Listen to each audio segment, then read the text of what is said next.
না না না, এরা তো প্লেয়ার না, এরা কারা? এরা তো একদম পাগল, এরা মাঠে ঢুকতেছে কেন? তাও আবার Bangladesh team boycott boycott slogan দিতে দিতে। রিপোর্টার ভাই, আপনাদের এত ঘোষণাটা কি? বয়কট বয়কট 63 জেলা boycott, Bangladesh team boycott boycott. আরে ভাই, তোমরা এগুলো কি করতেছো? তোমরা সবাই মিলে মাঠের মাঝখানে ঢুকতেছো কেন? খেলা বন্ধ।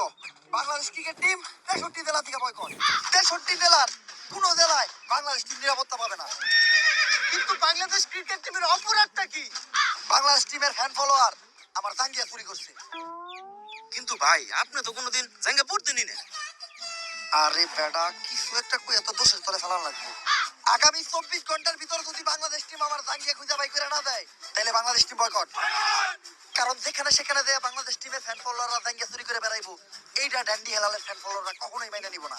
কিন্তু ভাই, সামান্য একটা জাঙ্গিয়াই তো, এটা নিয়ে তো কাহিনী করার কি আছে? কাহিনী করার কি আছে মানে?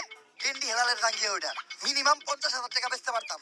এই যে শার্টটা চাইলে 1 লাখ টাকা বেচতে পারবো। কোনো একদিন দেখবেন নিচের চুল একটা ধরে টান দিয়ে সিরা বেচলাম 5 লাখ টাকা, রেকর্ড করবো রেকর্ড। কিন্তু ভাই, একটা জিনিস বুঝলাম না, আপনার এই মূল্যহীন জিনিসগুলো কিনে কোন ব্যাক কলেরা? এই যে আমার লোকে যে ব্যাক কলেরা আছে রাই, এগুলার এক কথা তুমি আমার সন্তানও বলতে পারো।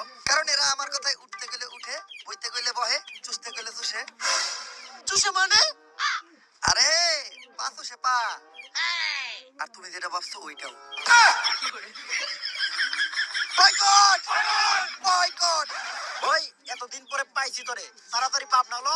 আরে ডাক্তার সাহেব, আপনি হেলাল ভাইরে কই নিয়ে যাইতেছেন? আরে ও তো মানসিক ভারসাম্যহীন পাগল, এতদিন পাবনা পাগলা করে দিয়েছিল, বলে আইছি তাই আবার ওরে ধইরা পাগলা করতে নিয়ে যাইতে আইছি। ওই ওরে পাগলা গারোতে পরে দিবি, আগে ওর আম গাছে তুইলা দে। ওর নামে ওয়ারেন্ট আছে, ওরে আমরা অ্যারেস্ট করব। কিন্তু স্যার, হেলাল ভাইয়ের অপরাধটা কি? ও তো মাদকখোর, ও হাফ টাইম খায় ক্যান্ডি আর ফুল টাইম খায় ড্যান্ডি। ও, তাই তো কই হেলাল ভাই উল্টা পাল্টা কথা কই কেন? যান, ওই ধরে নিয়ে যান। বয়কট